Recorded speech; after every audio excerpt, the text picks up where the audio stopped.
गुरुर्ब्रह्मा गुरुर्विष्णु गुरुर्देवो महेश्वरा गुरुर्साक्षात् परब्रह्म तस्मै श्री गुरुवे नमः। मैं अपने गुरुदेव महादेव के चरणों में कोटि कोटि प्रणाम करती हूँ। अपने गुरुदेव का कोटि कोटि धन्यवाद करती हूँ।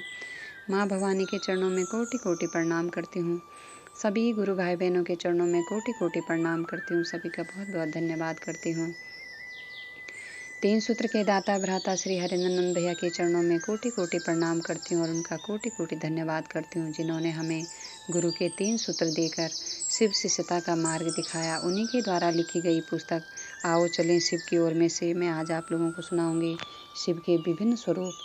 नीलकंठ भगवान शिव द्वारा हलाहल विषपान किए जाने के कारण उन्हें नीलकंठ अथवा नीलगिरीवा कहा गया है। हलाहल समुद्र मंथन से उत्पन्न हुआ था।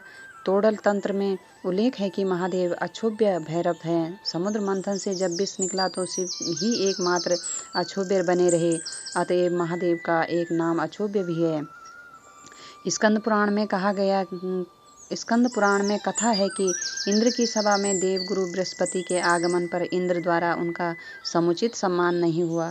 गुरु वाचस्पति को अपमानित करने से इंद्र तेज विहीन हो गए और उनका राज्य चला गया। राजश्री से विहीन होने पर इंद्र भगवान विष्णु की शरणागत हुए तो भगवान विष्णु ने विलुप्त वैभव की वापसी हेतु क्षीर सागर के मंथन का परामर्श दिया। मंदराचल पर्वत की मथानी और वासुकीनाथ की रस्सी बनाकर देवता एवं दानवों ने सम्मिलित समुद्र मंथन प्रारंभ किया। समुद्र मंथन से अनेक रत्न एवं सामग्रियों के साथ हलाहल तथा अमृत भी निकला। हलाहल से देवता एवं दानव सहित संपूर्ण सृष्टि त्रस्त होने लगी। फलतः सभी की प्रार्थना पर भगवान शिव ने इसका पान किया। समुद्र मंथन से निकले अमृत के लिए धरती के 4 स्थानों पर देवता और दानवों के बीच युद्ध हुआ था। युद्ध के क्रम में अमृत कलश से धरती के 4 स्थानों पर अमृत की बूंदें गिरी थी। ये स्थान प्रयाग, उज्जैन, हरिद्वार और नासिक माने जाते हैं। इन स्थानों पर कुंभ स्नान और पर्व मनाने का प्रचलन है, जिसे महाकुंभ या अर्धकुंभ कहा जाता है। उज्जैन में क्षिप्रा नदी में, नासिक के गोदावरी नदी में, प्रयाग में गंगा यमुना के संगम पर और हरिद्वार में गंगा नदी में स्नान किया जाता है। बृहस्पति एवं सूर्य के विभिन्न राशियों के काल विशेष में गमन की गणना पर कुंभ स्नान का समय निर्धारित किया जाता है, जो लगभग 12 अथवा 6 वर्षों में घटित होता है। देवताओं के कवि पुष्पदंत द्वारा शिव के नीलकंठ स्वरूप की स्तुति में कहा गया है, अकांड ब्रह्मांड क्षय चकित देवासुर कृपा विधेयस्य सिंध्य स्त्री नयन विषम समवर्तवतः सकल्मषः कंठे तव न कुरुते श्रीमयु विकारो अपि शल्घो भुवन भय भंग व्यसनिनः। अर्थात हे त्रिनेत्रधारी भगवान शिव समुद्र मंथन से उत्पन्न कालकूट विष की प्रचंड ज्वाला से असमय ही विश्व ब्रह्मांड के नष्ट होने के भय से आक्रांत देवताओं और असुरों पर दयालु होकर आपके द्वारा हलाहल विषपान करने के कारण आपके कंठ का नील वर्ण हो जाना आपके द्वारा सृष्टि की संरक्षा करने के महा उपकार के फलस्वरूप आपकी शोभा को क्या द्विगुणित नहीं कर रहा है। वास्तव में जगत को निर्भयता प्रदान करने के मूल स्वभाव वाले महापुरुषों का विकार भी स्तुत्वः होता है। अघोरेश्वर महादेव। अघोरेश्वर का अर्थ होता है जो घोर नहीं होता, अर्थात जिसका मन तरंगों की परिधि से बाहर है। कोई भी चिंतन या विचार मन मस्तिष्क में तरंग पैदा करता है। शिव की सृष्टि की इच्छा से जो तरंगें पैदा हुई, उन्हीं ध्वनि तरंगों से ओम प्रणव की उत्पत्ति मानी जाती है। स्पष्टतः इच्छाएं मानसिक तरंगों का रूप है। शिव को अघोरेश्वर की उपाधि से विभूषित किया गया है, यानी संसार में कोई अघोर है तो वे शिव हैं। अघोरेश्वर की स्थिति सृष्टि के पूर्व की मानी जाती है और उस समय काल भी नहीं था। कहा जाता है शिव गुणहीन हैं, अर्थात वे बंधन मुक्त हैं। शिव को अशेष गुण भी कहा जाता है, यानी जिनके बंधन शेष होते ही नहीं। पुस्तकें शिव को अघोरेश्वर कहती हैं और महाकाल की शक्ति महाकाली को अघोरा शब्द से अलंकृत किया जाता है। अघोर पंथ मूलतः अघोर होने की क्रिया है। यह मन को अघोर करने की क्रिया है। भौतिक जगत के आकर्षण से मन मुक्त हो जाए, यही अघोर होना है। भगवान शिव को अघोरेश्वर कहा गया है। ओघड़ एक परंपरा है जो शिव के रौद्र रूप से जुड़ी है। अघोर का अर्थ हो तो स्वयं महाकाल। अघोरेश्वर शिव महारुद्र हैं। इन्हें शमशान बहुत प्रिय है।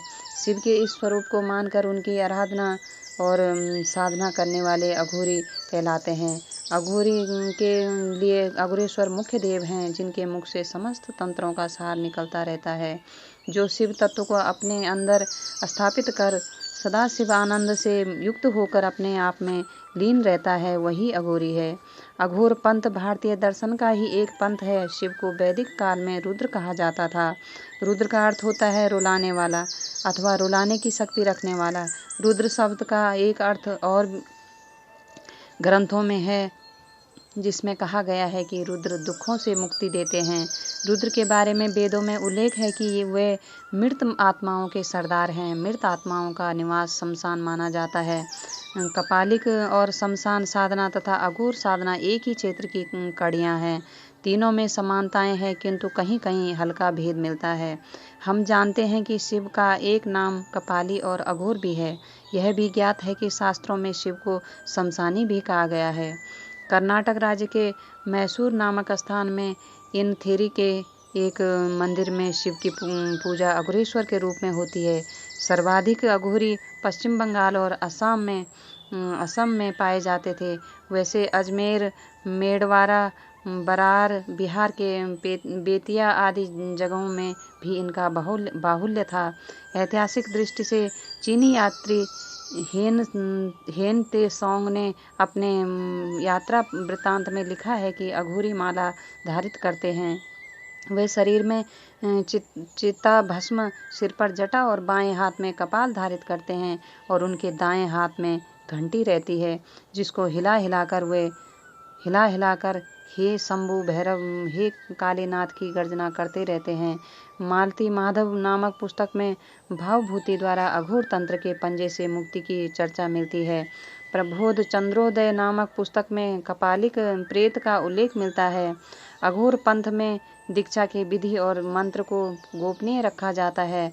प्रमतः गुरु द्वारा शंख ध्वनि बजाई जाती है, जिसके साथ दूसरे वाद्य यंत्र बजाए जाते हैं और भजन गाए जाते हैं। उनकी मान्यता है कि आदमी की खोपड़ी के पात्र में भोजन एवं जल पीने से असाधारण शक्ति मिलती है। अघोर तंत्र के व्यावहारिक पक्ष में भक्ष्य अभक्ष्य का कोई महत्व नहीं माना जाता है।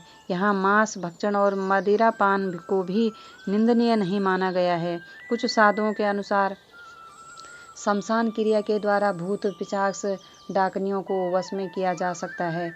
इससे आश्चर्यजनक सिद्धियों की सिद्धि प्राप्त की जा सकती है। इसीलिए कुछ साधक सिद्धि प्राप्त करने के उद्देश्य से घोर साधना करते हैं और काल भैरव तथा काली की उपासना करते हैं। जो साधु सरभंग अथवा अघोर हैं, उन्हें सिद्ध समझा जाता है और माना जाता है कि वे अपनी सिद्धि से बड़े बड़े रोगों एवं कष्टों को दूर करने में समर्थ हैं। बिहार राज्य के सारण, छपरा एवं चंपारण, मोतिहारी, बेतिया में इस संप्रदाय को सरभंग संप्रदाय कहा जाता था।